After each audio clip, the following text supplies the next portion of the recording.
నమస్తే, నేను మీ నాగచంద్రుడు, సీనియర్ న్యాయవాది, సనపల్ల. బెయిల్ అప్లికేషన్స్ ఎన్నిసార్లు ఫైల్ చేయవచ్చు? ఒకసారి ఏదైనా నేరం చేసి రిమాండ్ జైలుకి వెళ్ళాక ఆ ముద్దాయికి బెయిల్ వచ్చే వరకు ఎన్నిసార్లైనా బెయిల్ అప్లికేషన్ ఫైల్ చేయొచ్చు.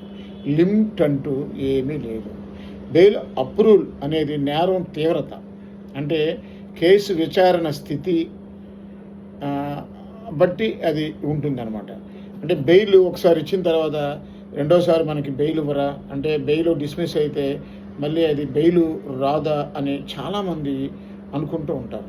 అలా కాదు, మనం ఎన్నిసార్లు అయినా సరే బెయిల్ అప్లికేషన్ని మనం వేయచ్చు. విచారణ స్థితి, ముద్దాయి ఆరోగ్యం మరియు అతని కుటుంబ పరిస్థితులు, మార్పు, చేంజ్ ఆర్ క్రిస్మటన్స్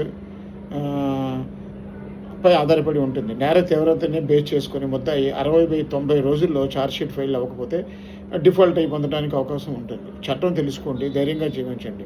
ఒకసారి బెయిల్ వేసినంత మాత్రాన బెయిల్ రాలేదు, ఇక మనకి జీవితంలో బెయిలే రాదేమో, మన జైల్లోనే ముగ్గిపోతాం అనుకోవడం చాలా తప్పు.